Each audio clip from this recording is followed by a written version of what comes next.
नमस्कार, मी पंजाब डक हवामान आपल्या मुक्काम पोस्ट गुळी धामणगाव तालुका सेलू जिल्हा परभणी। आज आहे 16 सप्टेंबर 2024। आजपासूनचा परत एक शेतकऱ्यासाठी अंदाज येत आहे आणि मी ज्या शेतातही आपलं जवळपास 6 एकर सोयाबीन वाहून गेलेलं आहे आणि ती सोयाबीन तिकडं काढणी चालू आहे। तर या ठिकाणी शेतकऱ्यासाठी अंदाज देत आहे। तर ह्या शेतामधून काय झालं, पाणी गेल्याच्या नंतर काय झालं, संपूर्ण नुकसान झालं। एवढाली झाडं सुद्धा वावो ह्या शेतामध्ये आलते। त्या शेतात आता सोयाबीन काढणं चालू आहे। कशामुळे काढणं चालू आहे तर परत सांगतो की शेतकऱ्याला की राज्यामध्ये तुम्ही काय करा, 21 तारखेपर्यंत तुम्ही तुमचं सोयाबीन काढून घ्या। कारण की राज्यामध्ये 21 तारखे ते जवळपास 2 ऑक्टोबर पर्यंत मुसळधार पाऊस पडणार आहे। मागे जसा पाऊस पडला तसंच पाऊस पडणार आहे। आणि तुम्हाला एक माहिती असं म्हणून सांगतो, ह्या शेतातली आता सोयाबीन कशामुळे काढत आहे, कारण की इथं 24-25 तारखेला इथून परत एकदा पाणी जाणार आहे आणि परत पाणी गेल्याच्या नंतर हे पीक राहणारच नाही।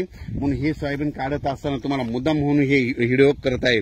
म्हणून तुम्ही देखील काय करा, 21 सप्टेंबर पर्यंत तुम्ही काय करा, तुम्ही तुमची सोयाबीन काढून वळे लावून ठेवा। कारण की राज्यामध्ये 21 सप्टेंबर ते 2 ऑक्टोबरच्या दरम्यान 10 दिवसामध्ये खूप पाऊस पडणार आहे, मुसळधार पडणार आहे, ओढे नाले वाहणारे पडणार आहे, नदीला देखील पाणी येणार आहे, वड्याला देखील पाणी येणार आहे, काही ठिकाणी पुलावून देखील पाणी जाणार आहे। म्हणून हा अंदाज लक्षात येतात। पण राज्यात एकंदरीत परिस्थिती बघायचं झालं तर 21 तारखेला तो पाऊस पूर्व विदर्भाकडे येणार आहे, तिथून लगेच ते पश्चिमी विदर्भ, त्याच्यानंतर मराठवाड्याकडे येणार आहे।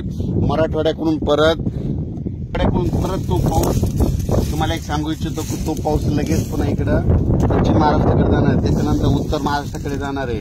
म्हणून हा अंदाज लक्षात येतात। माझी सर्व शेतकऱ्याला सांगू इच्छितो की राज्यामध्ये आता जवळपास म्हणजे 21 तारखेपासून म्हणजे पाऊस तो पूर्व विदर्भ, त्याच्यानंतर पश्चिम विदर्भ, त्याच्यानंतर मराठवाडा, त्याच्यानंतर पश्चिम महाराष्ट्र, उत्तर महाराष्ट्र, कोकणपट्टी, खानदेश, म्हणजे हे पाऊस जवळपास 2 तारखेपर्यंत सगळीकडे धुमाकूळ घालणार आहे। म्हणून हा अंदाज लक्षात घ्या। आणि तुम्हाला एक सांगू इच्छितो, आणखीन लातूरकडे म्हणजे मांजरा धरण आहे, तर त्या धरण देखील ह्या पावसामध्ये म्हणजे 30 तारखेपर्यंत भरून जाणार आहे। म्हणून त्यांच्यासाठी आनंदाची बातमी, माजलगावचं एक धरण भरायचं राहिलेलं आहे, ते देखील आता ह्या पावसामध्ये 30 तारखेपर्यंत भरून जाणार आहे। मग ही त्यांच्यासाठी आनंदाची बातमी। येलदरी धरण 79% झालेलं आहे, ते बी 20% ह्या पावसात भरून जाणार आहे, कारण की विदर्भात खूप पाऊस पडणार आहे। म्हणून हा अंदाज लक्षात येतात। पण सर्वांना माझी एक कळकळीची, ज्यांचं उडीद किंवा सोयाबीन काढायचं असलं असं तर तुम्ही काय करा की काढून घ्या। कारण की राज्यामध्ये तुम्हाला एक सांगतो की मोठा पाऊस राहणार आहे, त्याच्यानंतर खरा जास्त पाऊस मात्र 23 पासून जास्त पाऊस पडणार आहे। 21-22ला सुरुवात करणार आहे, पण 23, 24, 25, 26, 27चा पाऊस मात्र मुसळधार पडणार आहे। म्हणून हा अंदाज लक्षात घ्यायचा। परत सांगू इच्छितो, परत एक सांगतो की राज्यामध्ये आता ज्यांचं पाईपलाईन किंवा नदी काठी समजा एखाद्याचे ठिबकचं बंडल किंवा स्प्रिंकलरचे पाईप असेल, नदीमध्ये मोटर असेल, तर त्या काय करा, काढून घ्या। कारण की परत एकदा पूरस्थिती निर्माण होणार आहे। परत तुम्हाला एक सांगतो, उत्तर महाराष्ट्रात पाऊस पडणार आहे, म्हणून परत जायकवाडी धरणामध्ये पाणी येणार आहे। कारण की जायकवाडी धरण 100% पूर्ण आहे। मग तिकडं पाऊस पडल्यामुळे त्या नद्याला पूर येईल, त्याचं पाणी पुन्हा सोडावं लागतं, त्याच्यामुळं गोदावरी नदीला पूर येणार आणि तुमचे पाईपलाईन असेल, मोटर असेल, ते वाहून जातील। म्हणून तुम्ही हे देखील काढून घ्यावे।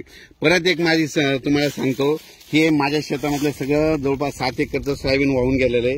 ही आता काढणी चालू आहे, कारण की इथं 23, 24, 25, 26 तारखेला इथून परत पाणी जाणार आहे आणि ते पाणी गेल्याच्या नंतर परत तुम्हाला इथूनच व्हिडिओ टाकणार आहे। म्हणून हे एक तुम्हाला या अंदाजामध्ये सांगणार आहे। म्हणून हे मी स्वतःच्या शेतातलं देखील सोयाबीन थोडं हिरवं देखील असताना, म्हणजे थोडं हिरवं असताना देखील काढून गेलो।